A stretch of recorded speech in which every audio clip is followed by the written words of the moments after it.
Hello, everyone, and welcome to today's webinar on relationship safety, marriage, and sponsorship. My name is Ruchika, and I'm the project coordinator at COSTI Immigrant Services, and I will be the presenter for this webinar.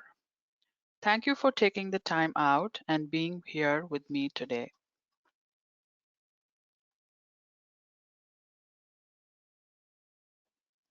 In this webinar, we will be discussing the following items: marriage, partnerships and sponsorships, same-sex relationships, sponsorships and marriage fraud, and human trafficking.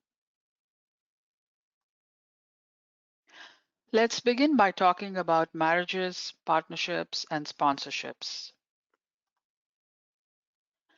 In Canada, you must be 16 years old to marry. In Ontario, the age of majority is 18. If you're 18 years old, you have the right to marry without permission. But 16 to 17 years old need permission from their parents to get married. There are some other rules about consent for marriage. You cannot be forced to marry at any age. You cannot be tricked into marriage. You have the right to obtain a legal divorce, even if your spouse does not agree. There must be a specific reason for the divorce, and the court must approve that.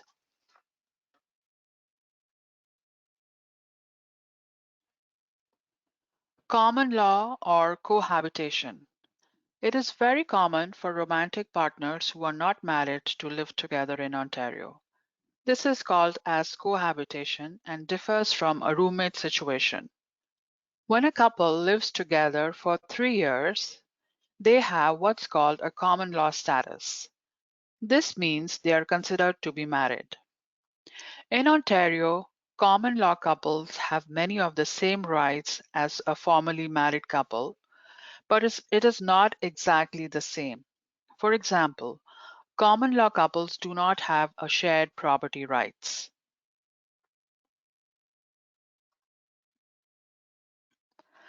Same-sex marriage is legal in all of Canada, and the large majority of Canadians do support it.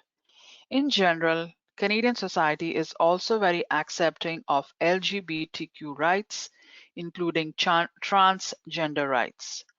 However, there are still people in Canada who do not accept same-sex relationships, also discriminate against the LGBTQ plus individuals, and do not tolerate transgender individuals.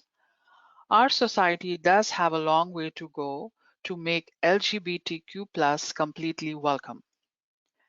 LGBTQ plus individuals are still more likely to experience violence and are at a higher risk for suicide. There are many organizations that can help.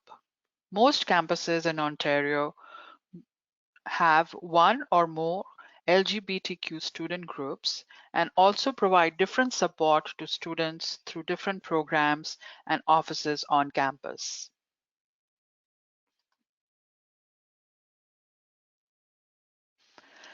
It is not uncommon for individuals to use marriage to take advantage of the Canada's immigration system. When two people marry for immigration purposes, this is called the marriage of convenience, and it is against the law. Individuals who come to Canada in a marriage of convenience can be deported. The Canadian partner can also be charged with fraud under the criminal code. Dishonest people can take advantage of someone with uncertain immigration status and use the promise of marriage or sponsorship for some other reasons, often for financial gain, which could include sex trafficking. Sometimes some immigrants may be forced to start or delay a relationship or stay in a relationship in exchange of immigration support. This type of fraud can happen in other ways. Foreign nationals, including international students who are in Canada on temporary visas, may see marriage as a way to stay in Canada. Marriage to or common law relationships with Canadian is one pathway for immigration. But studying at a Canadian college or university is another pathway for immigration. Both take time, effort, and do have some costs.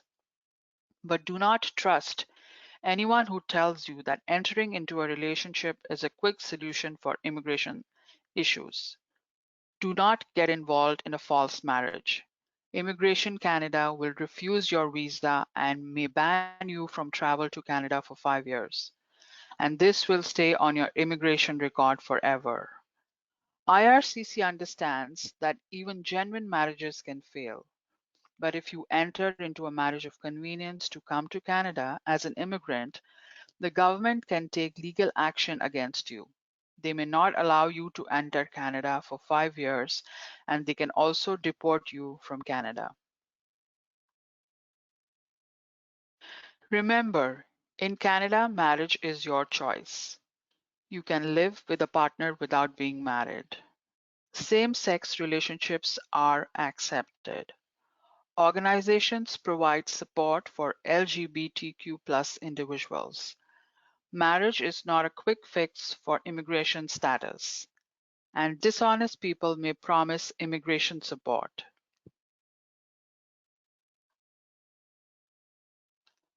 Let's move on to human trafficking.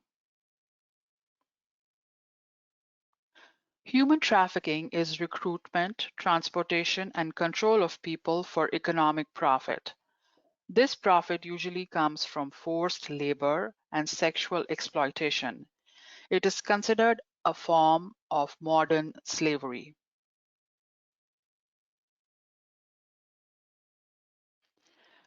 Traffickers lure and trap people into forced labor. They sometimes could use kidnapping to achieve their goal. They use force or coercion to keep victims under their control and sexually exploit their victims through manipulation so that they can take advantage of their vulnerabilities. Many traffickers will promise relationships that will lead to immigration status. Unfortunately, human trafficking is far more common in Canada than most people realize. Newcomers to Canada are at the highest risk of human trafficking, but many different groups are vulnerable to trafficking, such as homeless individuals, indigenous peoples, and also runaway teens. Newcomers may not have a local support network. They often suffer financial strain. They may be concerned about their family's safety back home, and they are far less familiar with their rights here in Canada. What are the characteristics of traffickers?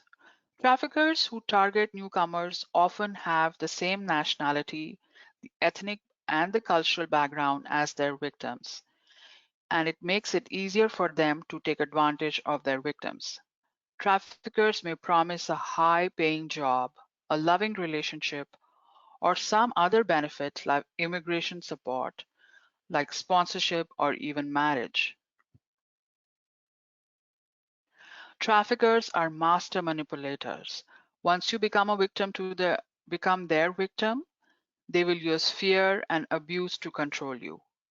Victims often become fearful and ashamed, which keeps them from trying to get help. To control their victims, traffickers will confiscate identification and money and then confine them and take away their phones and even the access to the internet. The victims of human trafficking often hide in plain sight. Some victims may be confined by their traffickers, but sometimes they are controlled in other ways and can be seen in our everyday life. Here are signs that someone is a victim of human trafficking. They are not free to leave or come and go as they please. They are doing sex work under the control of someone else, for example, a pimp or a manager. They are unpaid or paid very little or paid only through tips. They are driven to and from locations. They may be in possession of excessive cash outside their financial means and have hotel keys. They are doing sex work and are under the age of 18. They work excessively long hours and or unusual hours.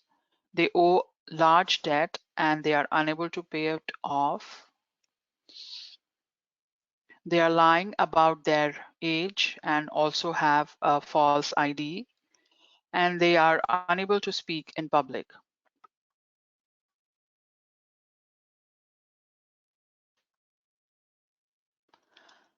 Additionally, you can see some more signs. They may be dressed in age-appropriate clothing or clothing that is not appropriate for the time of the year or function. They may suddenly have very expensive clothing, purses, shoes, and also use nail services. They have branding with tattoos of trafficker's name or symbol. They may have bruises or signs of physical abuse, including malnourishment. They may be lacking in basic medical services or being denied services by their employer. They may show signs of being physically restrained, confined, or tortured. They fear for their safety or their safety of someone known to them, as some traffickers will threaten to harm the victim, their friends, or their family members if they report their situation or cooperate with the law enforcement.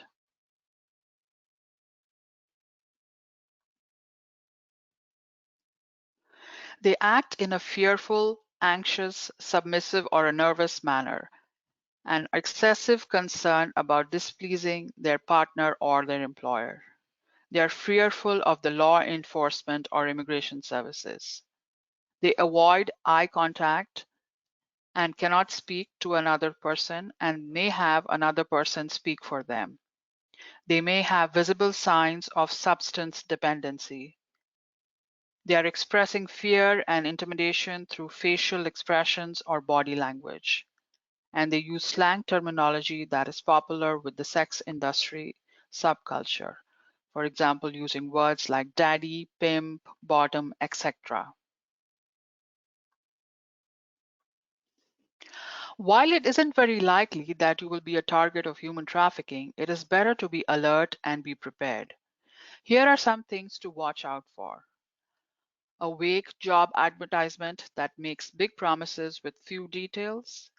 An online connection who makes veiled threats about your family back home or suggests that they may be in danger and offer to help. An online connection who makes threats about your legal status in Canada and promises to help. Or a new friend who promises to help you fast track your immigration process. A new boyfriend or a girlfriend who suggests to marry you to protect your immigration status. Anyone who gets angry when you ask questions. If someone is angry because you're asking too many questions, probably has something to hide. Victims may not realize they have become victims for various reasons. They may feel as though they have a debt to pay back for things such as gifts, drugs, accommodation, recruitment fees, etc. They may have a relationship with the trafficker. It could be their boyfriend or their friend. They may think they don't need assistance because they have a place to live, they have food to eat, they have nice clothes, medical care, and even a good paying job. They may be unaware of their rights or may have been intentionally misinformed about their rights so that they don't know they can receive help. They are being taught to distrust and fear the government and law enforcement officers because they're afraid they will be arrested or deported if they are from another country. They feel alone, isolated, helpless, with nowhere else to turn so that they may feel that these traffickers are assisting them and subsequently will do as they are told. They may suffer trauma and psychological effects. In human trafficking related issues, the victims may be exposed to higher incidence of HIV and also sexually transmitted diseases. If something seems wrong, it probably is. Trust your instincts and ask questions. People with something to hide don't like questions. If you are unsure about an online connection, a new friend, a romantic partner, or a job advertisement, don't be afraid to ask for advice. Your school has many support systems in place to help you. Remember that everyone in Ontario has the same right to freedom, security, and protection, and do not let anyone take advantage of you for their own gain. You cannot lose your legal status in Canada if you report abusive behavior, sexual assault, criminal activity of any kind to the police. If there is immediate danger or you suspect someone under 18 is being trafficked, dial 911 or your local police. If you think someone may be the victim of human trafficking or you have seen signs of human trafficking, call the Human Trafficking Helpline for Ontario for information and support. This helpline is free and confidential. And here you will see the number of Ontario Human Trafficking Helpline, which is 1-833-999-9211. This webinar was brought to you by Orientation to Ontario, which is a bilingual program funded by Immigration, Refugees and Citizenship Canada and the Government of Ontario. This program has been designed to expedite and facilitate the settlement of newcomers to Ontario and help them make better informed choices.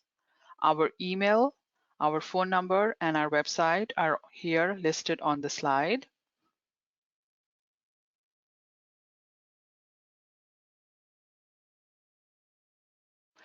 COSTI Immigrant Services is a community-based multicultural agency specifically focused on providing services to all newcomers who are settling in the Greater Toronto Area. COSTI provides educational, social, and employment services to help newcomers become self-sufficient and settled in their new community. COSTI manages the O2O program, which has brought you this webinar today. Thank you everyone for joining me and listening to this webinar. I hope you have gained useful information about the topic which we discussed.